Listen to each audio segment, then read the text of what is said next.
मैं यहाँ पर हाजिर हूँ इसलिए क्योंकि एक याचिका दर्ज की गई है जिसमें हमने कहा है कि मूल रूप से ये समझ, ये इंटरप्रिटेशन, ये धारणा कि जिसका नाम पर्चे में निकले वो हारता है, जीतता नहीं है, ये कानून के विरुद्ध है, सेक्शन के विरुद्ध है, नियम के विरुद्ध है और सबसे ऊपर कॉमन सेंस के विरुद्ध है।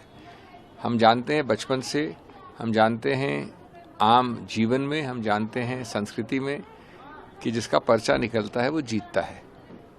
वही रूल है सेक्शन में, वही रूल स्पष्ट लिखा है सेक्शन में, लेकिन एक विचित्र इंटरप्रिटेशन के दौरान ये माना गया कि राज्यसभा इलेक्शन में वो सेक्शन लागू नहीं किया जाएगा और एक ऐसी धारणा, ऐसा प्रचलन, ऐसा इंटरप्रिटेशन लागू किया जाएगा जो सिर्फ 3 या ज्यादा कैंडिडेट्स को अप्लाई करता है एक्सक्लूड करने के लिए, जिसमें एक को एक्सक्लूड करना हो। जब 2 ही हों, जैसा कि हमारे केस में था, और उनके बराबरी के वोट हो और पर्चा उनमें से एक का निकले, तो ये कॉमन सेंस के विरुद्ध है, ये आम सोच के विरुद्ध है कि जिसका पर्चा निकले वो हारे। इसलिए हमने याचिका दी है। ये सैद्धांतिक याचिका है, कानून पर आधारित है और मेरे को यहाँ आना इसलिए पड़ा क्योंकि इलेक्शन पिटिशंस में एक नियम होता है कि याचक को खुद पेश होना पड़ता है फाइलिंग के वक्त भी, इसलिए मैं यहाँ पर हूँ।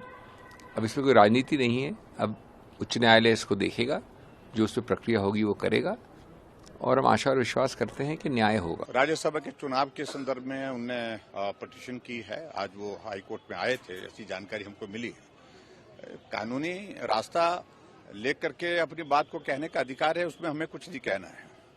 लेकिन राज्यसभा का चुनाव हो चुका है, मतों की गिनती हो चुकी है, परिणाम घोषित हो चुका है और परिणाम घोषित होने के बाद भारतीय जनता पार्टी के हर्ष महाजन जी की उसमें जीत हुई है और जीत के पश्चात इलेक्शन कमीशन की ओर से उनको सर्टिफिकेट जारी कर दिया है और सर्टिफिकेट जारी करने के बाद राज्यसभा में उनकी शपथ हो चुकी है। और ऐसे में फिर उसके बाद फिर इस पर प्रश्न खड़ा करने की बात आ रही है, तो मुझे मालूम नहीं, अभी तो डिटेल हम पता करेंगे क्या टेक्निकल ग्राउंड्स हैं जिस पर उन्होंने अपनी पिटीशन की है। लेकिन ये भारतीय जनता पार्टी की जीत को कांग्रेस पचा नहीं पा रही है, निराश है, हताश है। जो परेशानी उनकी है उसको हमको अच्छी तरह से समझ सकते हैं, लेकिन लोकतंत्र में जिसकी जीत होती है उसको स्वीकार करना सीखना चाहिए।